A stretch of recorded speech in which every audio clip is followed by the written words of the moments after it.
we're the ones who get stuck in what's going on right now, and it causes us to feel overrun and overwhelmed with feelings, with emotions, because the truth is, we come here this morning with some real life realities. We're the ones who sit in rooms, drive down highways with steering wheels that are being gripped with the fear of life, worrying about where we're going and what's about to happen, because we are the ones concerned about our future. And God has a long view. We've seen disciples walking with Christ, but yet even in giving up all that they had and deciding to live their lives for him and walking with Christ, they found themselves in a storm, and they came to realize that it was Christ alone. It was their faith in Christ alone that was strengthened in the middle of that storm.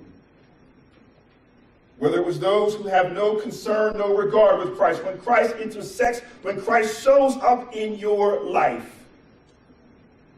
it's Christ alone who heals even the demonic. It's Christ alone who takes a man of authority and allows him to see that he alone heals, raises even those who are dead. And today, it is Christ who shows us that he has all authority even over sickness. The community of believers, the faith community that we're building, as you see our vision statement there, we are building this community of believers, this community of those who seek to see and live within this longer view of Christ, this longer view of God, longer than our own view. Because the truth is, we get stuck in our own way of seeing things, and it is overwhelming us. Today, he introduces us to this woman, a very familiar story to many.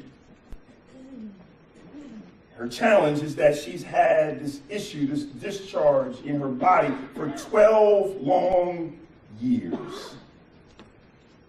Here she is, Matthew chapter 5, verse 24. It says, "And he went with him, and a great crowd followed him and thronged about him. There was a woman who had a discharge of blood for 12 years." What's interesting here is that when it starts out in verse 24, talking about he went with him, they're talking about Jairus. There's an intertwining of the story of the recount, the retelling of the life of Jairus, the man we saw last week who fell down at the feet of Christ and confessed that with all that he had been given by man, all the status that he had no authority, he had no strength to deal, no capacity to deal with what was going on with his daughter.